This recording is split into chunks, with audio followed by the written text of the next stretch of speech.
There are mornings when a single glance changes everything. A silent dog freezing at the edge of routine. A little girl who won't lift her head. A plastic wristband lying in the rain. What secret could drive a loyal German shepherd to break every rule? And how many invisible children wait for someone to notice the clues the world ignores? In a quiet town shadowed by lost names and untold wounds, one officer and his faithful dog chase a trail of whispers, stitched numbers, and desperate notes, risking everything to answer a question most are too afraid to ask. How far would you go to save a child no one else sees? There's a kind of cold in Spokane that settles into the bones before the sun rises, lingering long after morning breaks across the valley. It's the cold that fogs window panes and keeps early risers tucked in bed, leaving Main Street to the sweepers and the sound of distant traffic. On a Thursday in late October, Officer Samuel Archer stood with his hands deep in his jacket pockets, watching his breath turn to silver in the thin air. His German shepherd, August, moved beside him, a quiet shadow, always matching Sam's pace, his head carried low, nose just inches above the cracked sidewalk. The town was barely awake. Old Mrs. Chaum. Griffin shuffled from her porch with a faded broom, nodding to Sam but not speaking. A blue pickup turned the corner by O'Malley's Bakery, engine coughing, leaving behind a faint trace of diesel and cinnamon rolls. Somewhere far off, a train called out to nobody in particular. Their patrol was routine, circling the market, checking on alleyways, passing the same clusters of handbills and pumpkin displays that had begun to sag with rain. August preferred these quiet hours, Sam believed. He'd learned the dog's moods well over the years. August was 6 now, not a puppy anymore, and something about the way he moved had changed. The old excitement was gone, replaced with a steadiness that felt almost ancient, as if the dog had carried the town's stories in his bones. They neared the entrance to a small grocery store, Cedar Mart, its neon sign buzzing in the fog, casting a pale green over the sidewalk. Here the morning silence seemed heavier. Sam noticed how August's ears twitched, his steps slowing until he stopped completely, staring ahead with a focus Sam rarely saw. Time slipped. The world, for a heartbeat, paused. No one else noticed. The cashier in the window counting coins, a man in a faded Seahawks hoodie hauling boxes from his trunk, 2 kids laughing, bundled in scarves and mittens. But August stood stone still. Not a muscle moved. Sam watched the dog's rib cage rise, fall, then freeze, eyes locked on something just inside the sliding glass doors. Sam followed August's gaze. There, in the slanting light, near the end of aisle 1, stood a man cradling a small child against his chest. The man was thin, in a dark coat, his jaw tight, eyes darting toward the windows as if watching for ghosts. The little girl he held was bundled in pink, curls peeking out from under a knitted cap. But she didn't wiggle, didn't turn to look at the world outside. Her face was pressed deep into the man's shoulder, her small hands clutching at his collar, body limp like she'd been asleep for hours. August let out a low, breathless huff, a sound Sam had only ever heard in moments that mattered. The time a lost hiker's scarf had fluttered from a thicket. The time Sam found a stray kitten at the dump, and August sat beside it for an hour in the rain. This was not a warning, but a signal, a call to attention only Sam could understand. Sam shifted his stance, heart picking up a half-beat. He tried to reason with himself. There's nothing wrong with a father holding his daughter on a chilly morning. Kids get tired. People keep to themselves. He'd learned, through loss and years of quiet, that pain doesn't always shout. Sometimes it is silent.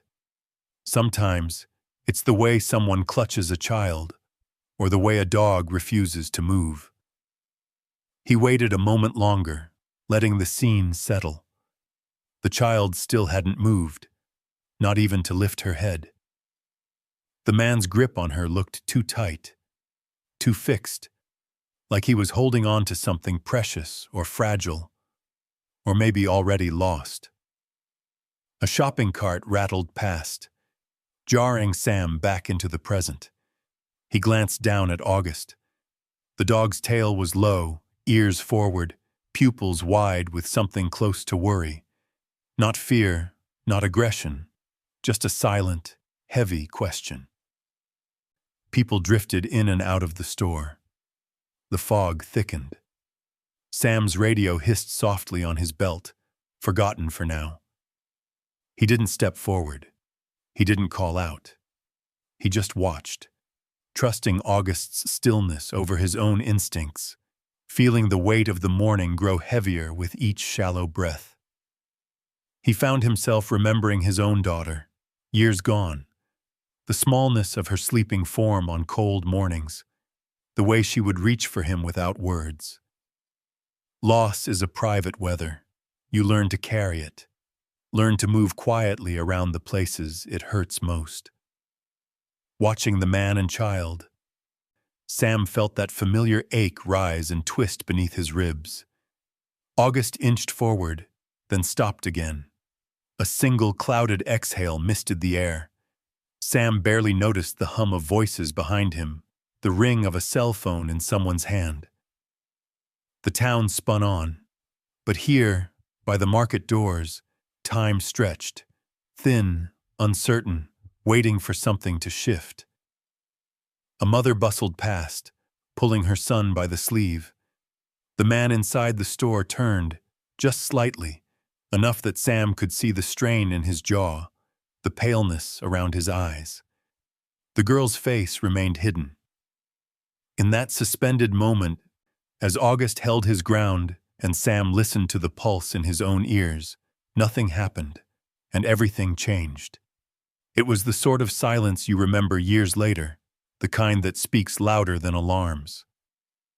The child in the man's arms did not cry, did not stir. Her face pressed deep against him, an unsettling stillness hanging in the air. Why did August, a dog who almost never barked, react this way to something so ordinary? Sam could not know, but the question was now alive and breathing, lingering beneath the morning fog, waiting to unravel. The sound of footsteps was almost lost beneath the hum of automatic doors. But Officer Sam Archer noticed. He always did. Years on the job had trained him to read the small things. The nervous glance, the grip on a child's shoulder, the way someone's steps stuttered out of rhythm with the world around them. The man from the grocery store, still holding the little girl, exited into the misty parking lot, moving faster than a father ought to on a cold Thursday morning. Sam's hand rested lightly on August's harness. The German shepherd matched every step, head angled low, following the man and child with unwavering eyes. There was nothing aggressive about August. No growl, no bark, only a pressure in his body that radiated unease. Sam felt it in his own chest, a ripple of instinct deeper than reason. The parking lot was quiet, cars beaded with dew, the day's first commuters just now returning from coffee runs and bakery stops. The man turned toward an old white sedan parked near the edge of the lot. His movements were careful but hurried, the way people move when they want to leave before being noticed. Sam watched him fumble for keys, the little girl's small arms hanging limp at his side. August's tail stiffened. The dog's nails clicked against the pavement as Sam approached, close but not imposing. He called out, voice gentle, a note of everyday friendliness wrapped in routine. "Morning. Cold one, huh?" The man froze mid-motion, shoulders tensing. He nodded, not meeting Sam's eyes, mumbling something about having to get his niece home. She wasn't feeling well. Sam offered a small smile, masking the tension crawling along his neck. "I hope she's okay." He glanced at the girl. No response, not even a shift in her posture.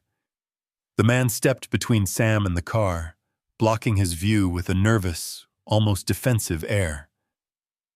August, silent as a ghost, pressed forward. The man shot a glance downward, meeting August's eyes for a brief, electric second.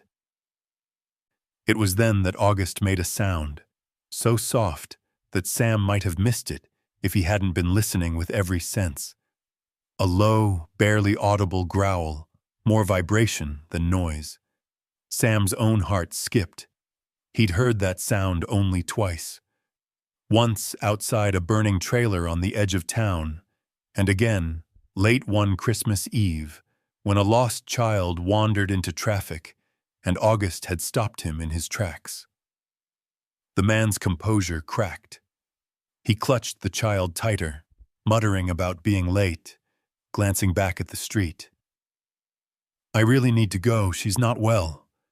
His voice quivered just enough to betray something. Fear, perhaps, or desperation. People in the parking lot slowed, caught in the gravitational pull of tension. A woman paused with her grocery bags, eyes flicking between Sam, the man, and the dog. There was a hush, the kind that comes when everyone realizes they're standing too close to someone else's trouble. Sam kept his voice low. "What's your name, sir?" The man hesitated. "Miles," he said, eyes darting. "Miles Porter." The name tasted false, too quick, as if borrowed for the moment. He moved to open the car door. August, for the first time in months, let out a sharp, thunderous bark, cutting through the fog, the air, the hearts of every bystander. The sound was so sudden, so out of character, that Sam felt it rattle his bones. Miles flinched, dropping the keys, eyes wild. The girl's face remained hidden. August's body coiled, muscles taut, every nerve ending screaming warning. The leash pulled tight in Sam's grip, the dog straining, not with aggression, but a desperate urgency that Sam couldn't ignore. The moment shattered. People stopped. A baby cried in a stroller. The world held its breath. For one suspended second, it was as if the entire town leaned in, waiting for what might happen next. In that flurry, Miles turned, shoving past Sam, the girl's hat slipping sideways, nearly falling from his grip. August lunged, breaking free from the loosened harness in a way Sam had never seen. The commotion startled everyone. Sam grabbed for the leash, but August was already after Miles, eyes locked, determination written in every line of his body. Miles disappeared between two parked cars. In the scramble, something clattered to the pavement, a small blue plastic wristband, stamped with the number 24, left spinning in a puddle beside a discarded coffee cup. Sam scooped up the wristband, feeling its cold plastic edge against his skin. He glanced up, heart pounding, just in time to see August vanish into the morning mist, trailing after the man and child. The parking lot slowly returned to its routine. Cars starting, people whispering, a shopping cart rattling in the wind. But for Sam, nothing would be normal again. He stood in the pale light, August's bark still echoing in his ears, the number on the wristband burning into his mind. What did it mean? Why had August broken his silence, his rules, his very nature for this moment? Somewhere beyond the fog and the noise, the story had changed course. Sam closed his hand around the wristband and hurried after his partner, the question twisting tight inside him, alive now and hungry for answers. The rest of Spokane, Washington, woke slowly, blinking in the pale light, but Sam Archer was already running, his boots echoing along the wet asphalt, August's shadow gliding ahead. The town behind him faded to a blur, its quiet morning interrupted, as he tracked the path of a man and a silent child slipping away into the ragged edges of the day. Sam pressed the button on his radio, voice tight but measured. "Dispatch, this is Archer. Possible child endangerment. Suspect last seen heading east through the market parking lot. I'm in pursuit with K9 August. We'll need backup near Riverside." He released the button and trusted August. Always, it came down to that. Trust in the dog, in instincts older than memory. August followed a scent trail Sam couldn't see, nose low to the ground, tail rigid with purpose. No frantic barking now, only that silent, unwavering focus, as if the dog were moving through a world Sam could only guess at. The neighborhood changed as they moved east. Fences sagged under the weight of frost. Lawns wore last year's leaves like old regrets. Sam's breath hung in front of him, mingling with the dog's, the air growing heavier with each step away from Main Street's safety. He caught glimpses of Miles, a flash of his coat at the end of an alley, the hurried lift of the child's legs as she was carried deeper into the labyrinth of narrow streets and footpaths. August darted left, pulling Sam through a gap in the chain-link fence into Riverside State Park. Here, the world shifted. City sounds dissolved, replaced by the hush of river water, the call of a distant jay, the sharp scent of pine needles and damp soil. August paused only once, nose quivering at a tuft of fabric snagged on a bush, before surging ahead, almost dragging Sam down a deer path thick with mud and memory. They found the vehicle at the edge of the woods, a battered white pickup parked half off the gravel, steam rising from the hood. The windows were fogged from the inside. Sam crouched, one hand resting on August's back, scanning for movement. For a long moment, there was nothing, just the steady pulse of his own heartbeat and August's breath. He approached slowly, his free hand hovering above his holster, eyes darting to the passenger seat, then the back. There was no sign of Miles or the child, but on the driver's seat, smeared across cracked vinyl, was a streak of something dark. Blood, drying fast in the cold. Next to it, a small plastic dinosaur toy sat upright, dirt caked along its spine, eyes painted a bright, innocent blue.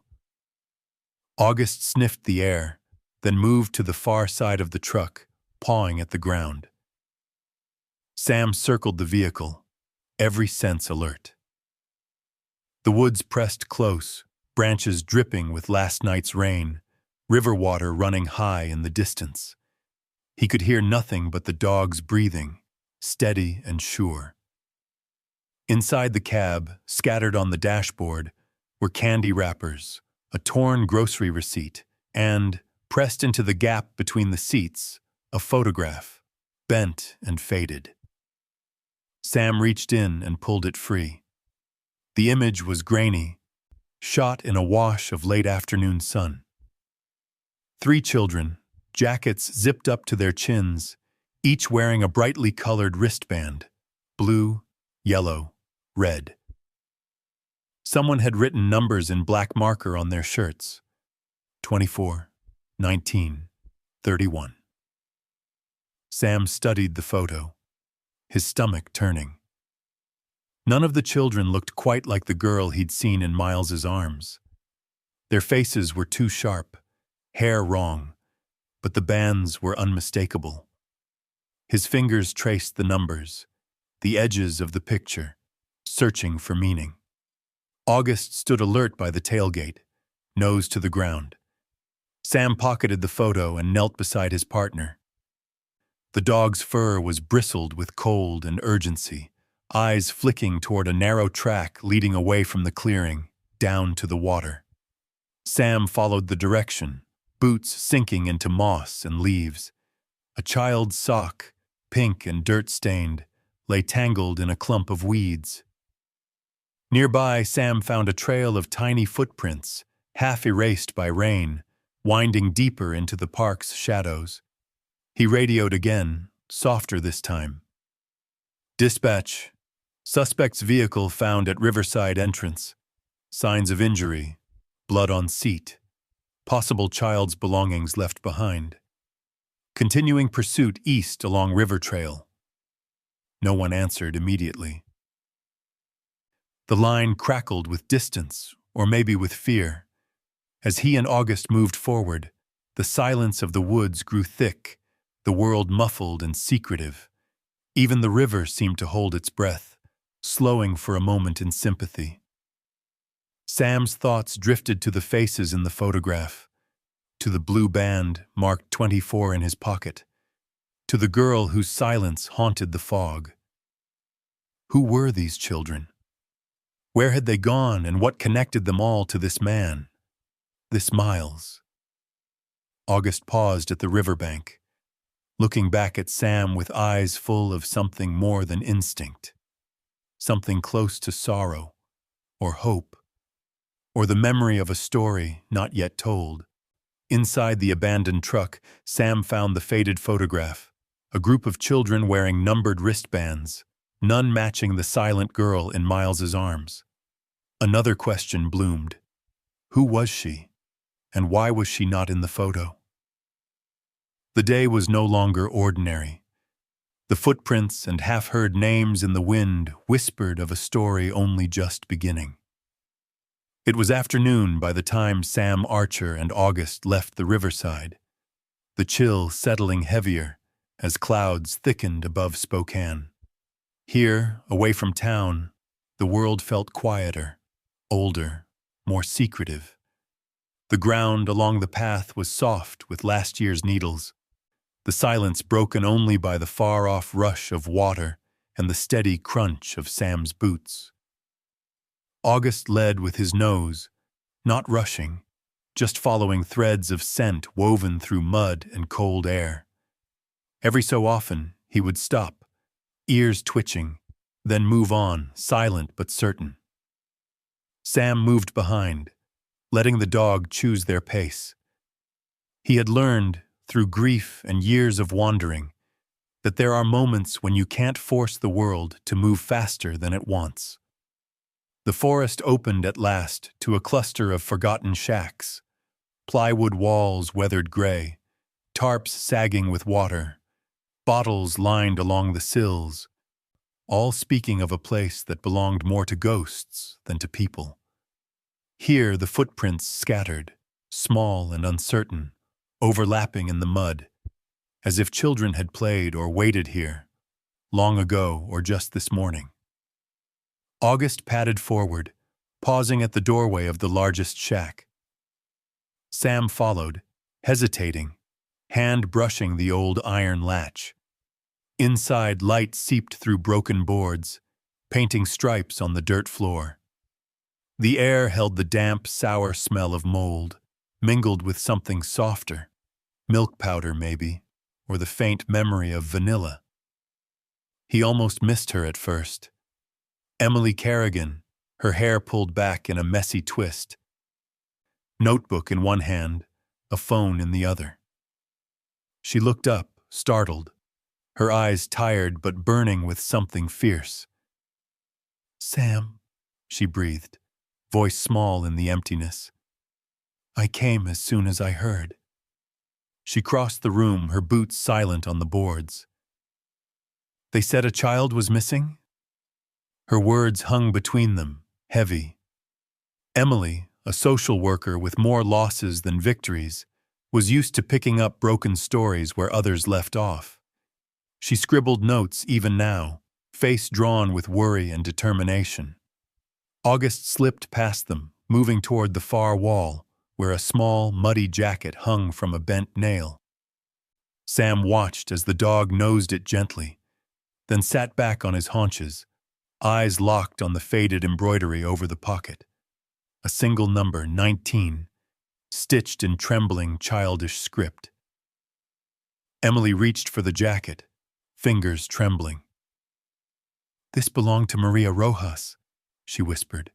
"Gone 3 years. Her file said she was adopted out to a family in Oregon.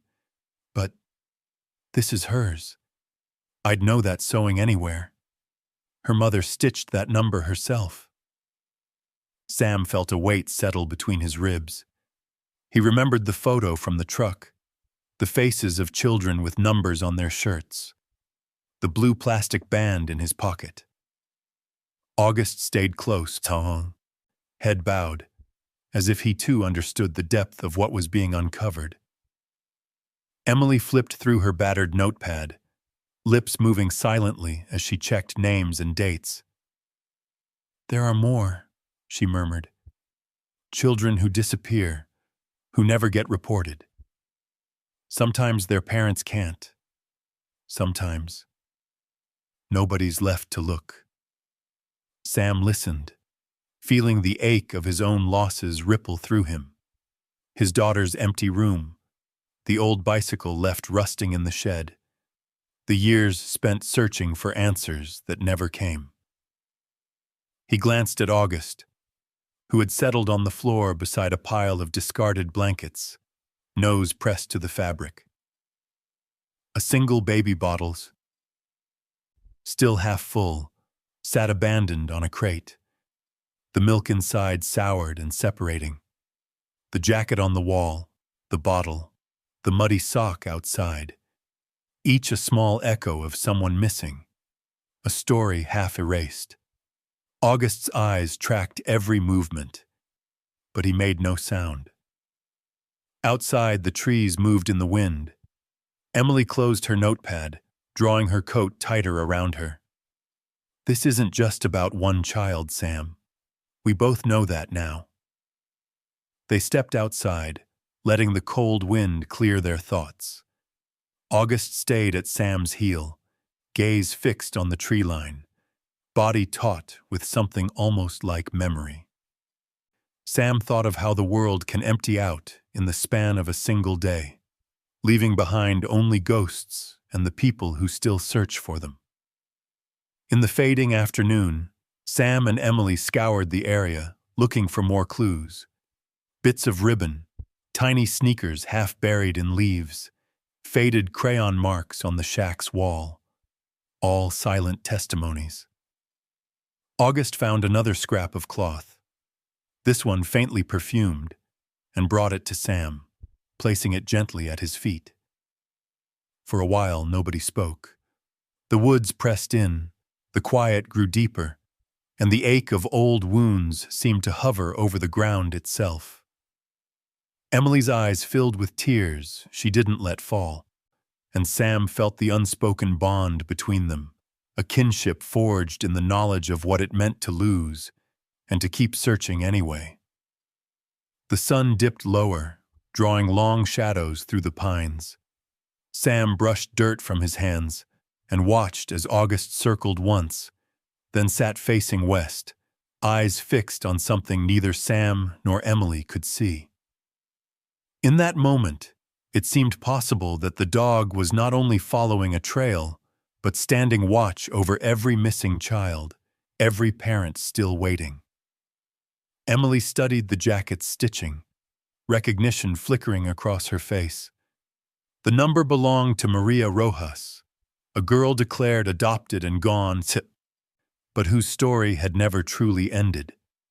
The file said she had a new life somewhere far away, but her jacket, here, said otherwise.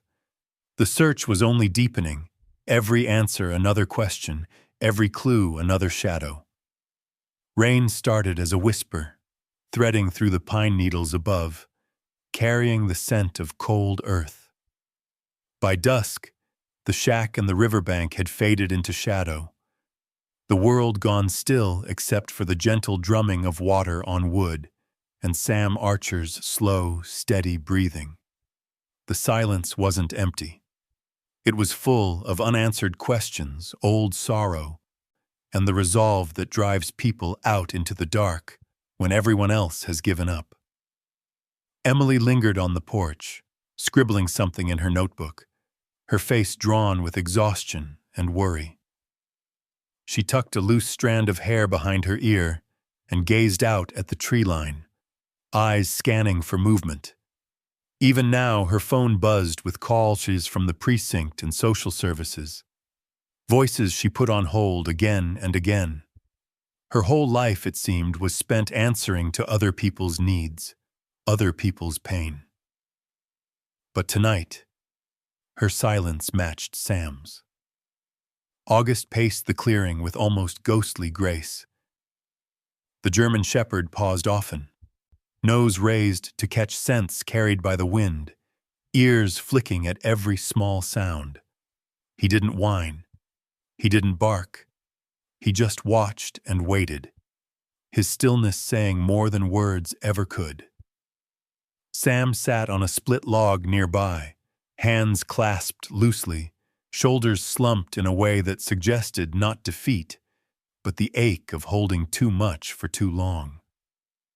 Neither Sam nor Emily spoke for a while. The rain grew heavier, drumming on the tin roof and filling the clearing with a soft, white noise.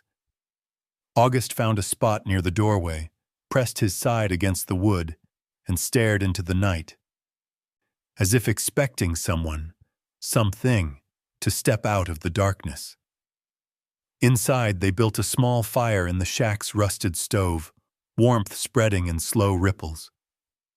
Emily wrapped herself in a scratchy wool blanket and set her notebook aside, the edges of its pages curling from damp.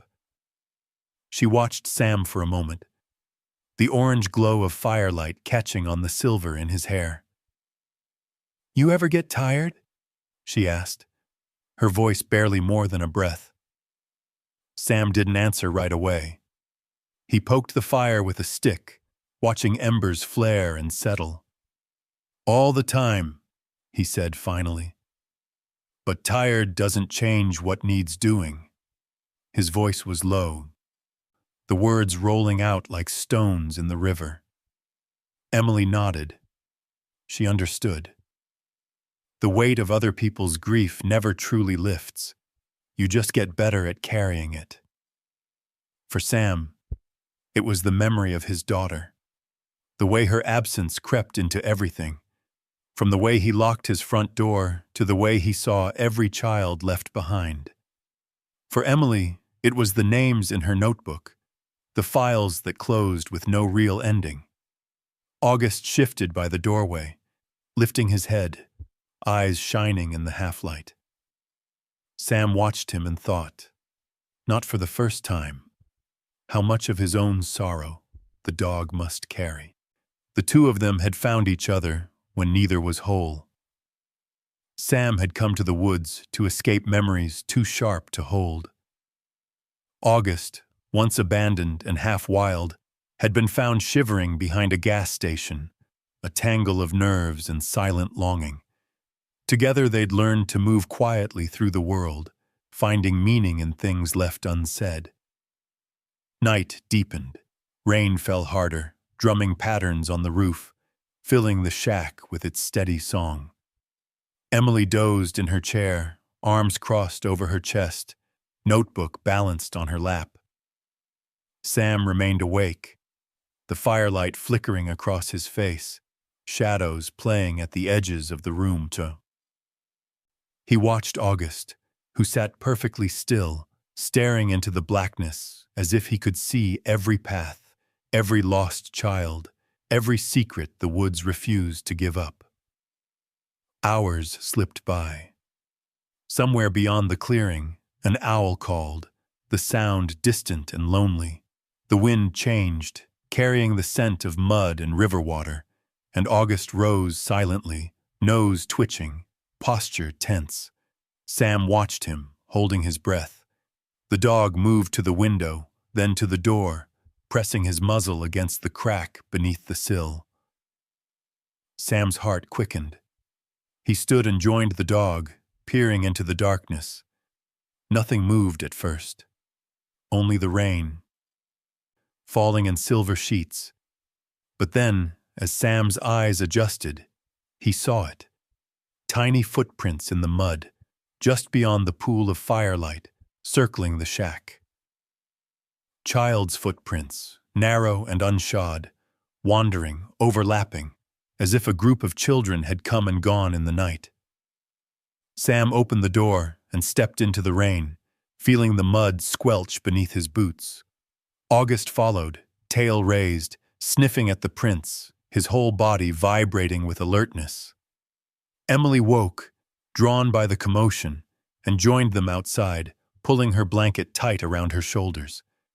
There, tucked into a crack in the porch railing, was a scrap of damp paper, folded and smudged with dirt. Sam retrieved it, hands trembling, and unfolded it beneath the glow of his flashlight.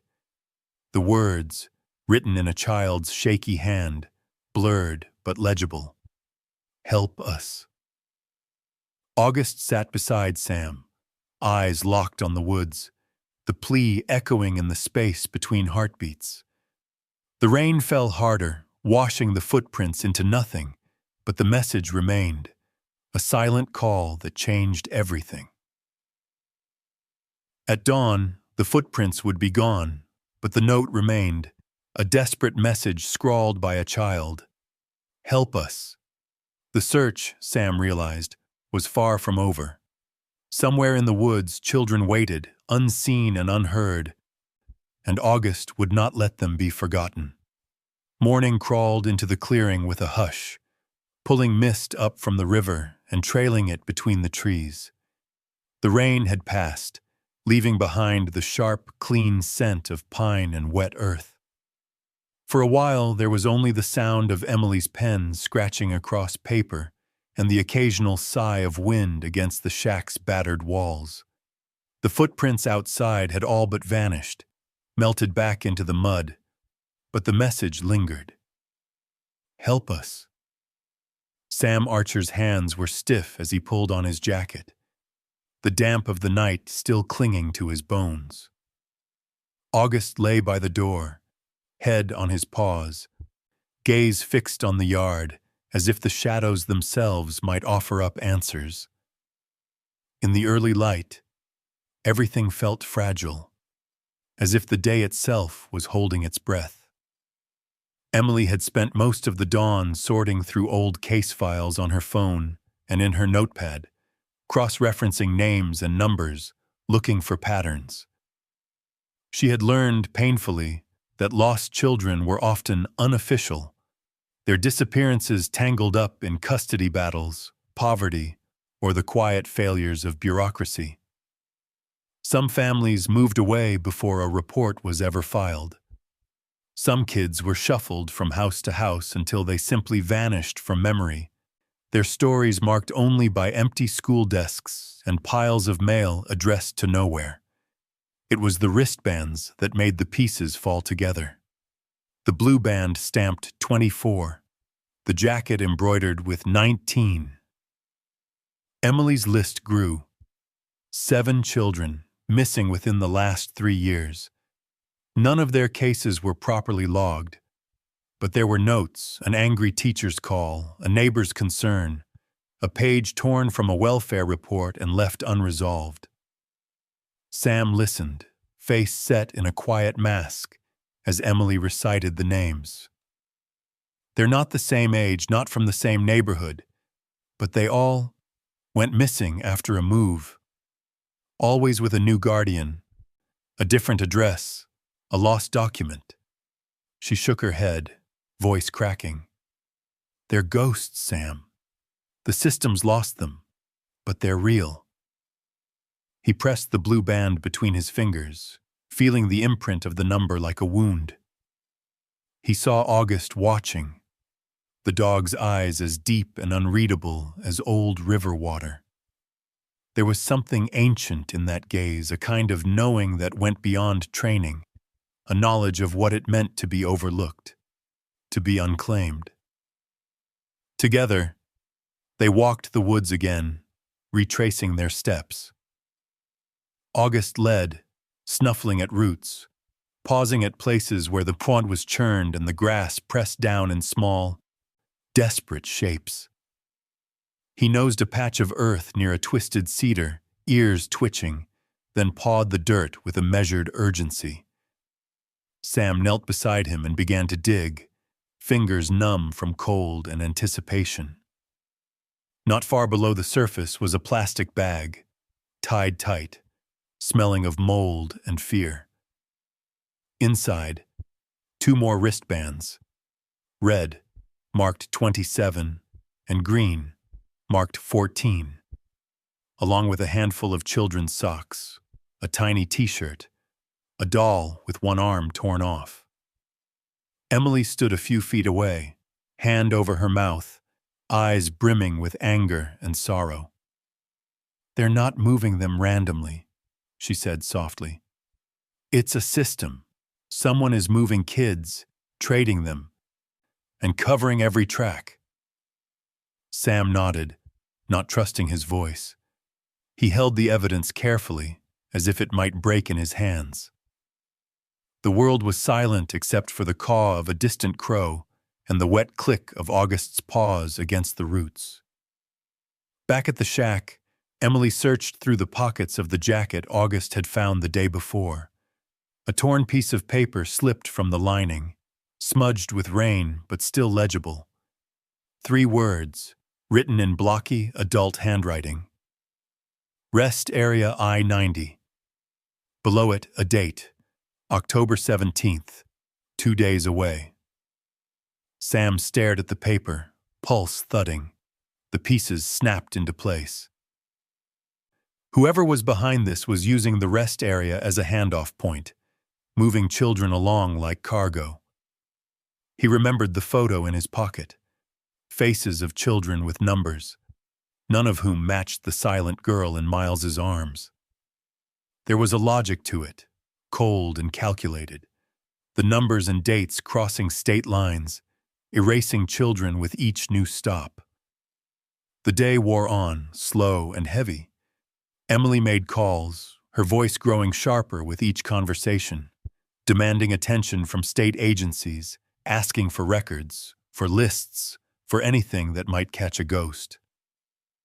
Sam mapped out the route to the rest area, marking every exit, every truck stop, every side road where a child could disappear. Through it all, August waited, his focus never wavering. He sat by the porch, eyes on the trail, tail twitching. Sometimes Sam would join him, sitting side by side, their quiet company more honest than words. As dusk crept in, painting the sky in bruised purple and gold, Sam and Emily shared the day's findings. They weren't just searching for one lost child, or even a handful. They were fighting for the invisible, for the ones the world had missed. Sam looked at August, who gazed back with that patient, ancient understanding. At the bottom of the bag, Sam found the scrap of paper. Rest Area I-90, OC 17. The children were being moved again, and the date was almost here. The questions deepened. How many more were out there, and who would be waiting at the rest area in just 2 days? August's nose twitched in the evening air, already tracking the next trail, already unwilling to let any child be forgotten. The highway was a ribbon of faded gray running through the backbone of Washington state, hemmed in by forest and rising ground. Dawn was little more than a pale suggestion as Sam Archer guided his cruiser westward along I-90, each mile post flickering by, swallowed by fog. Beside him, August sat poised, muscles taut beneath his fur, every sense tuned to the present. In the back seat, Emily pressed a hand to the window, her notebook closed for once, lips moving silently as she counted the names she could not forget. They'd driven through the night, headlights cutting tunnels through mist and rain, the city behind them shrinking to memory. The rest area was another 20 miles ahead, a clutch of old concrete picnic tables and vending machines, nestled in a dip between groves of pine. Trucks gathered there in the dark, engines idling. their drivers catching sleep between runs. It was the sort of place people stopped and disappeared without anyone remembering their faces. Emily checked her watch, her other hand fidgeting with the blue wristband Sam had handed her. "We'll be there before sunrise," she murmured, more to herself than to anyone else. She looked tired, hollow-eyed, but determined, her presence a quiet bulwark against the enormity of what they chased. The sky began to pale as Sam turned off the interstate, gravel popping beneath the tires. The rest area was nearly empty, one long-haul rig parked beneath a broken streetlight, a pair of motorcycles huddled near the edge, their chromes slick with dew. Sam killed the engine and listened, letting the morning reveal itself. August leapt out first, landing without a sound, already scanning the darkness with his keen gaze. Sam followed, boots crunching over gravel. Emily lagged behind, shivering in her thin jacket. She stared into the gloom as if willing it to surrender its secrets. They moved slowly, August taking the lead, his nose low, tail held level. He sniffed the bases of benches, circled trash bins, paused at a patch of wet grass. Sam's heart beat in his ears, each step a rehearsal for what they might find. A lost shoe, a flash of color, a child's cry in the half-light. Near the back of the lot, August stopped cold, head tilted, breath steaming in the cold air. Sam knelt, fingers brushing the grass. There, half buried in mud, was another wristband, yellow, stamped with the number 27. Not far away, a plastic juice box, empty, crushed flat. He pocketed both, feeling the weight of every object, every clue. Emily's phone vibrated with a message from the precinct, but she ignored it. Eyes fixed on a dark shape at the lot's edge. A battered shipping container, faded red, tucked behind a stand of brambles. Sam saw it too, the doors slightly ajar, a shadow moving inside. August's ears shot up. He moved first, low and silent, pressing his body close to the container's side. Sam crept behind, his hand hovering near his holster, breath shallow. Emily stood back, heart pounding, fingers gripping her notebook as if it could shield her from what waited. A soft thump echoed from within. Sam signaled August, who waited for the cue, then darted into the dark. Sam followed, flashlight sweeping across the cramped metal space. The light fell on scattered toys, action figures, puzzle pieces, a torn blanket. The smell of old fruit and damp metal filled the air.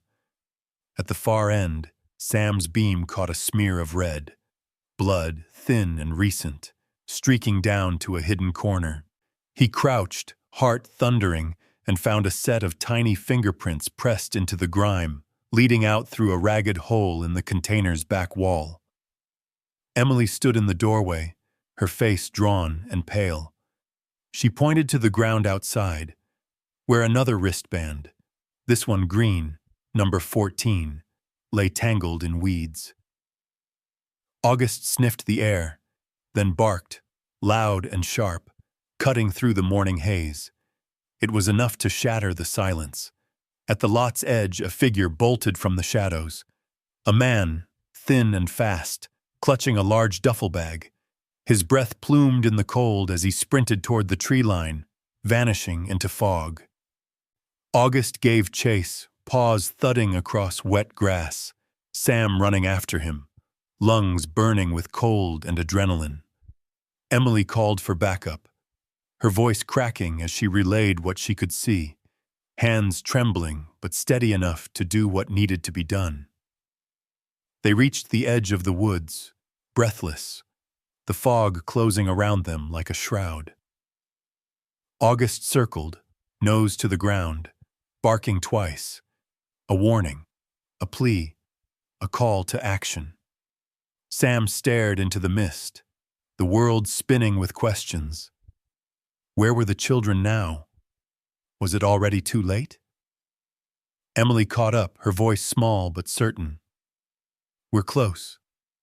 I know it. The objects left behind, the wristbands, the blood, the duffel bag, were breadcrumbs in a forest that hid too many stories. In the tangled weeds behind the container, Sam found the duffel bag. Inside, children's clothes, a stack of photos marked with numbers, and at the bottom, a baby shoe.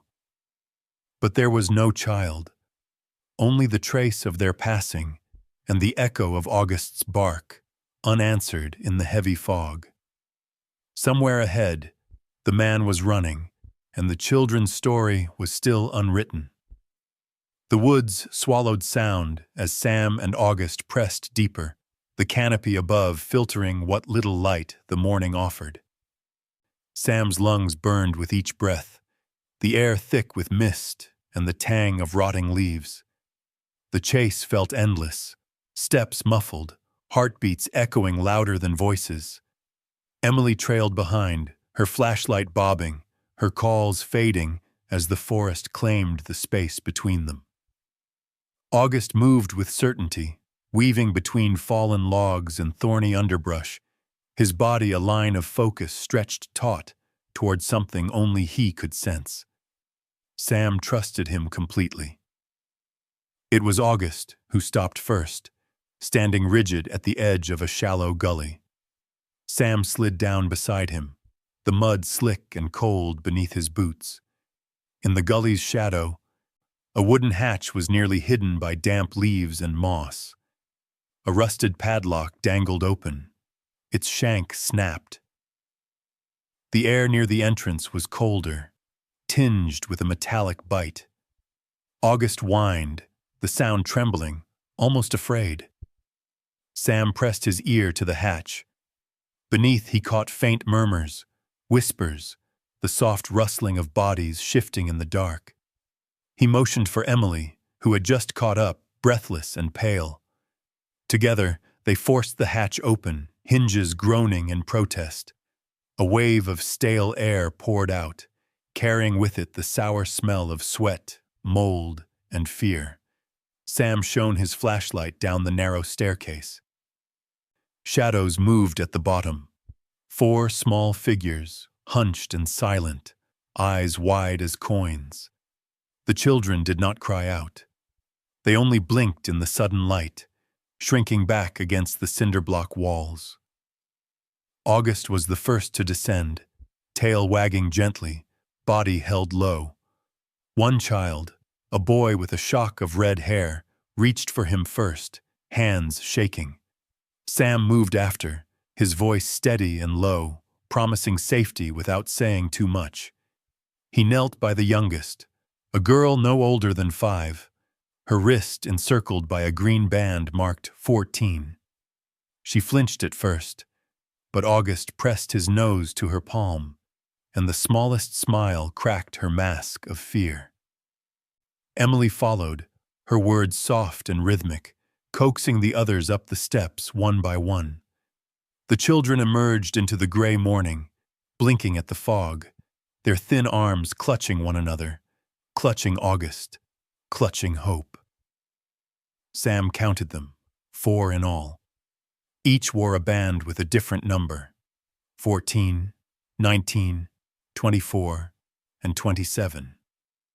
The numbers matched the evidence, but the truth hollowed him out. In his pocket, he found one last band they'd recovered, marked 31. One child was missing. He knelt in the grass, the weight of exhaustion and relief settling across his shoulders. August sat beside him, pressing against his leg, as if to remind him that not every battle is lost. Emily made calls for medical aid and backup, her voice trembling but clear. The woods, for a moment, felt almost peaceful, but as Sam wrapped a blanket around the youngest, he felt the question rise inside him, cold and insistent. Where was number 31? He rifled through the duffel bag they'd recovered, searching for any sign. Inside, he found a tattered baby blanket, stained and torn, and at the very bottom, a child's drawing. Crayons scratched across lined paper, 5 stick figures standing together, one figure set apart in a dark corner, circled in red. Next to it, a single word: help. Sam looked up, eyes searching the trees. The fog had begun to lift, pale gold sunlight bleeding through, turning the leaves translucent. Somewhere beyond the reach of his voice, another child was out there, waiting. August stood and faced the woods, ears high, body quivering with tension. He let out a deep, mournful howl, a sound that cut through the clearing, a plea and a promise. Sam pressed his palm to August's back. "We're not finished," he murmured, more to himself than anyone else. He glanced at Emily, who knelt with the children, arms wrapped around their shaking shoulders. Her eyes met his, and in them he saw both gratitude and terror, relief and a relentless determination. They'd found so much, but not enough. As paramedics and police swept in, the children were bundled into blankets, checked for wounds, offered warm drinks and gentle words. August stayed with them, refusing to leave their side, his presence a shield against whatever the world had left behind. But Sam could not rest. He returned to the hatch, searching for overlooked clues: a scrap of cloth, a footprint in the mud, the faintest sign of a child's passing. He remembered the man who had vanished into the trees, his duffel bag now empty, his intentions still a dark cipher. Counting the wristbands and the faces, Sam realized one child was still missing, number 31. The only evidence: a torn drawing and the echo of August's howl rolling through the trees. The woods grew quiet, but the search was not over. Somewhere out there, a child was waiting for a miracle, and the dog would not let him be forgotten. It was dusk by the time the rescue team returned to Spokane. Rain shimmered on the ambulance windows as it rolled through the sleepy streets, headlights reflected in puddles, the day's terror dissolving into the hush of evening. In the back of the station, the children clustered together on a worn sofa, wrapped in donated blankets, cheeks flushed with warmth and uncertainty. They didn't speak much. Their eyes flicked toward any loud sound, fingers tightening on cups of cocoa or the sleeve of a neighbor's shirt. The world outside slowed, phones silenced, voices gentled, every adult in the room choosing to move quietly, as if afraid of waking a shadow. Emily walked between the children, setting a hand lightly on each shoulder, whispering names, kneeling down to their level. She offered Graham crackers, tissues, soft reassurances. Her own exhaustion showed in the curve of her spine and the way she blinked to keep tears at bay, but her smile was patient and real. Sam watched from the far end of the room, leaning against the windowsill, hands in his pockets. He saw himself in their stillness, the way trauma made everything too loud, the way hope arrived as a stranger, too fragile to trust. He glanced at August, who sat like a sentinel near the smallest girl, tail curled around her bare feet. The dog's eyes held the same watchful patience as the day they'd met, when Sam was raw with loss and August was a trembling stray, both learning the slow language of trust.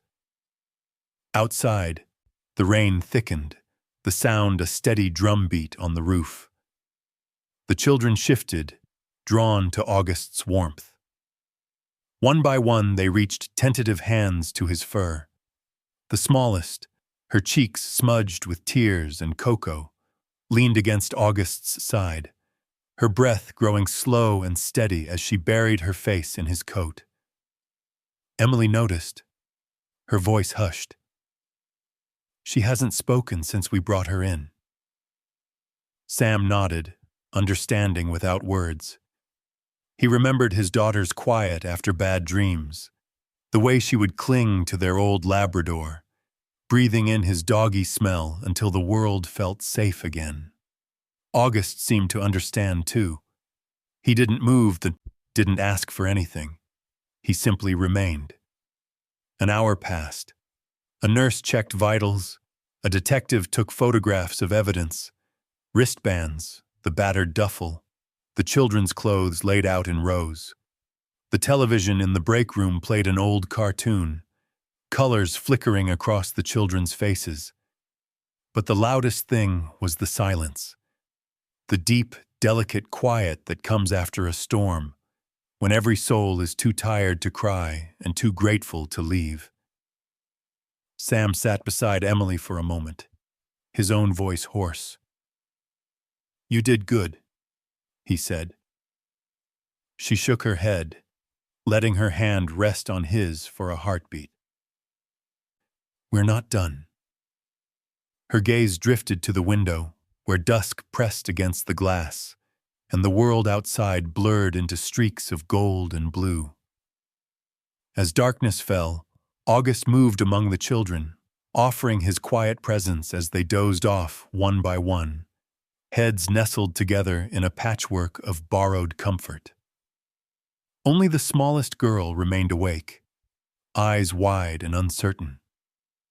August nudged her gently, and for the first time she smiled, a tiny, trembling thing, but bright as sunrise after a long night. Sam felt the tightness in his chest loosen, if only a little. He watched as Emily tucked a blanket around the girl's shoulders, murmuring words only she could hear. In that moment, the station felt less like a place for broken things and more like a refuge, a rare patch of safety in a world that too often looked away. He stepped outside for a breath of air, rain cold on his face. The streets were quiet, lights glowing behind kitchen windows, the scent of wood smoke and wet leaves drifting on the wind. Sam looked up at the sky, feeling a deep ache for the child still missing. He listened for August's bark, for the echo of footsteps on distant trails, for the voice of his own daughter in memories softened by time.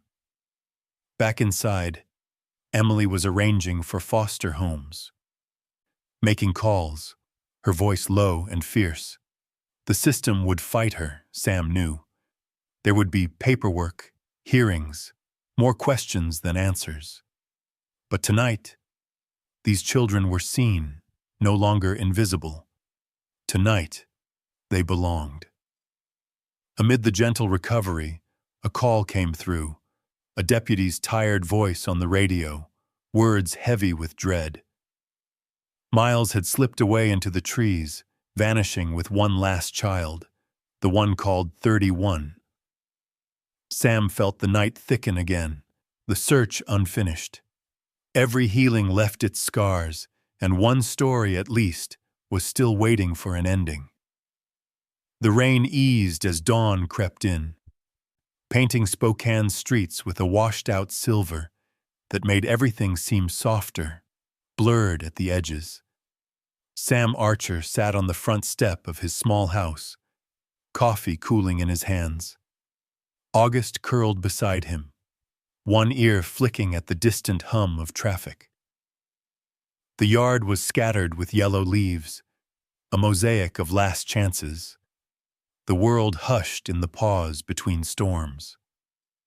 Inside, the day's work had already begun. Emily's voice rose through the open window, gentle but unwavering as she spoke with social workers and county officials, making her case for the children they'd brought home. She sounded tired, but there was a steel in her tone Sam recognized. She would not let them slip away, not again. Each name was written in bold ink, Each child's story told again and again until someone listened. The invisible were becoming real. Sam watched the empty street, mind circling the same question that kept him up at night. He replayed the day before, the chase through fog, the weight of a child's hand in his, the hollow ache of coming up one child short. 31. A number, a shadow, a hope flickering in the trees beyond town. Some wounds heal slow, some never do. He reached down, fingers burying themselves in August's thick fur. The dog leaned in, eyes half closed, his steady breath grounding Sam in the present. For a long time, neither moved. It was enough, this simple act, to sit quietly with sorrow, to share it without words, to be reminded that loneliness does not have to be absolute. Occasionally, neighbors passed, an old man with a battered umbrella, a woman walking her son to school. They nodded at Sam, pausing at the sight of August, whose reputation as a hero had already traveled further than Sam liked. He smiled back, a slow, worn thing, grateful for the ordinary kindness of being noticed, but not asked too much. Inside, Emily hung up the phone, the corners of her mouth softening as she looked at the sleeping children, now warm, safe, belonging to a world that had almost let them disappear. She jotted down notes, reminding herself, no one slips through, not today. She would fight for every name until the records matched the truth of the night they had survived together. August rose and stretched, moving to the edge of the porch, his gaze fixed on the tree line at the far end of the yard. His body went still, alert in a way Sam recognized, a tension that did not come from fear but from knowing the world still held its unfinished stories. The dog's ears perked, nostrils flaring. For a moment, Sam imagined he heard something too. A footstep, a cry, the echo of a child's laughter carried by the wind. He finished his coffee, rose stiffly, and followed August's gaze.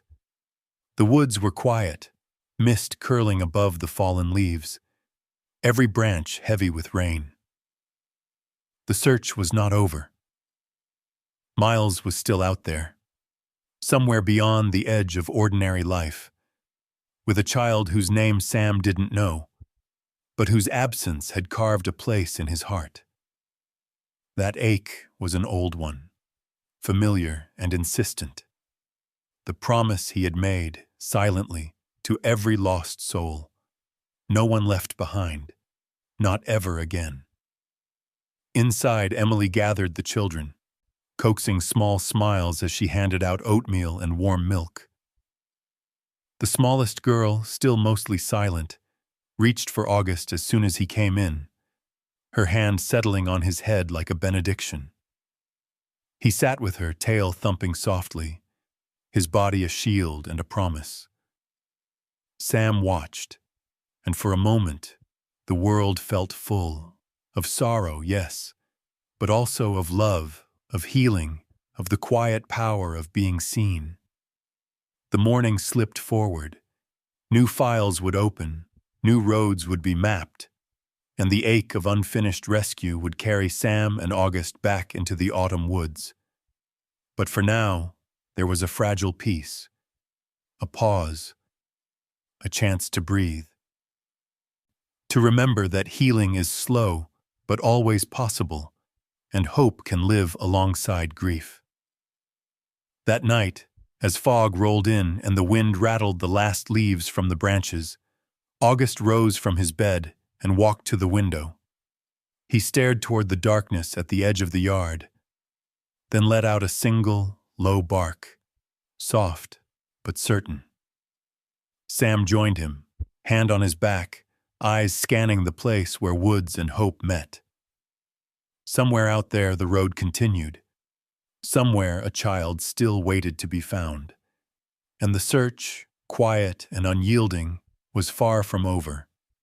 Some journeys do not end with applause, but with a quiet moment, rain on the porch, a hand resting in a dog's fur, the world softer for having been witnessed.